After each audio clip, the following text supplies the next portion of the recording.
And we're back. Hey, took the day off yesterday. So today's Saturday, and we've been pounding on this for what? 3-4 days now, Joe? Joe? Yep. Oh, okay, there he is. But you can see our pile of cow dung here. But yeah, Joe Dirt dropped it off. But anyway, you can see what the foam turned into. See how that looks? Yeah, I did a little bit without you guys. Told you I was going to fill in those sides. Kind of make them more natural instead of so steep, and looks a little bit more natural. The foam turned out really cool. It's even going to turn out cooler. But you can see on this side, we did a little something here. I got wheels today. You can see that we didn't get some of the box, which turned out in our favor. Now the entrance there. What I did is I took some balsa wood, cut them about quarter, 3/8. That way it's going to look like stone, especially after our next process. I also cut away some foam right here. Took a car down it, made sure nothing's hitting. So that turned out really cool. I like that way that turned out. As you can see, like right here, can you see that, Joe? I figured, you know what, that's going to be a maintenance tunnel. Okay, I'm going to put a guy standing right there. How he gets down, don't care. He's there. But let's take a check on this side. Kind of look at it. See what you can do with parts. Look at this part right here. You got that, Joe? Really? You got that part right there? Yeah. Yeah. Alright, see how that's kind of a cave and it's got the rock around it? Guess what? There's going to be a bear sitting right there.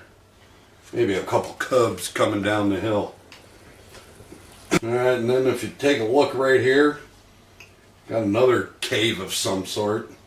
Maybe we'll have Bigfoot coming out of here. But maybe some deers coming down the path, goats, wild boar. But so yeah, we got some good. Oh, that's another thing I wanted to show you. Alright. Look at that rock formation right here. Huh? Does that look natural or what? That is too slick. That's going to come out amazing. Alright. So what I'm going to show you today is to even get it more realistic. I went with a different foam. This is the extremely dangerous foam. Alright, you can see how it just swelled like there was no tomorrow. I told you about filling in the sides. When I cut these sides off, yeah, I used the Rambo knife. But when I cut those off, in order for my cars to fit in there, because it kind of swelled out a little bit, I want my cars to go through there comfortably. So this is some of the shavings that I took off of there. Cut it straight down, put a car in there, make sure nothing hits. And then I just took that excess and I put it right in there, foamed over it. You can see the difference. This is white, this is yellow. This is a low foam. And boy, I'll tell you what, it was a treat to work with. It's kind of watery, but it worked out to our favor. You know, this was for real small cracks. It takes about 24 hours to set up to get to this point. But at the same token though, when I was foaming this in, I like the way it runs. You know, that's going to give you the mountain effect. I'm going to show you some pictures here real short. But then I foamed like right here, and I let it dribble over. Then I took the Rambo knife and just kind of smoothed those flat edges. So that's going to give me some granite looking rocks. You can see on this side as well, did the same thing. Like I said, you're going to spray on top here, kind of let it ooze over. Just take that knife, smooth that foam in there. Low foaming.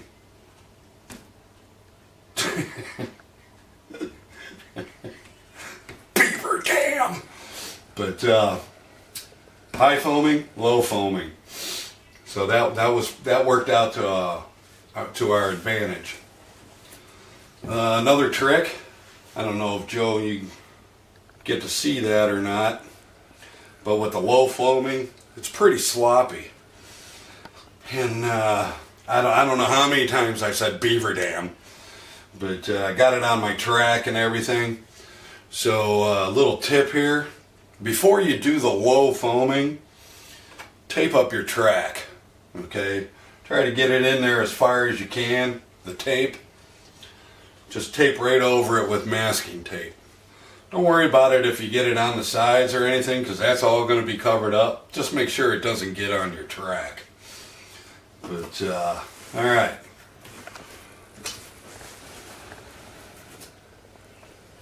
Now, I want you to run down to the hardware store. Well, no, not really. Let's go to that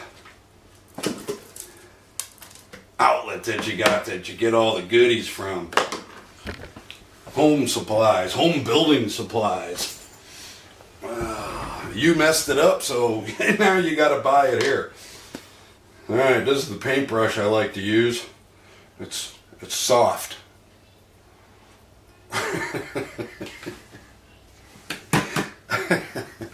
Yeah, we're having fun tonight. But it's about 3/4 inch long.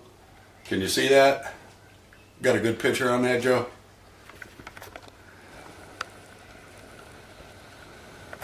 Bob Ross would be proud. Can I say that? Okay. But like I said, it's soft. About 3/4 inch long. Then you're also gonna need a stiffy. Paintbrush. But this one's kind of stiff. You can see it. I'll show you what to use that for. Alright.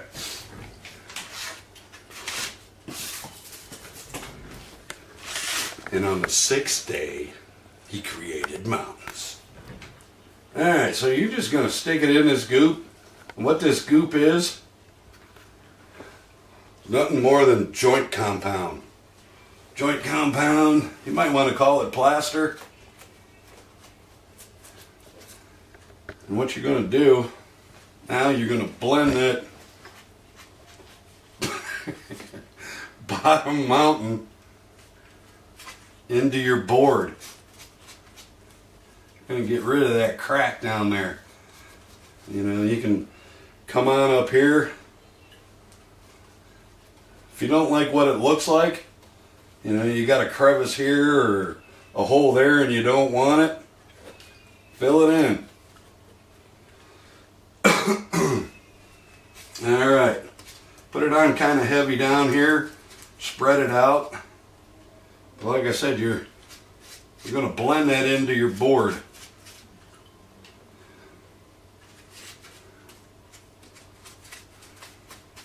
I'm going to paint all this stuff up. I tried painting the foam without putting this on there, and it doesn't like paint.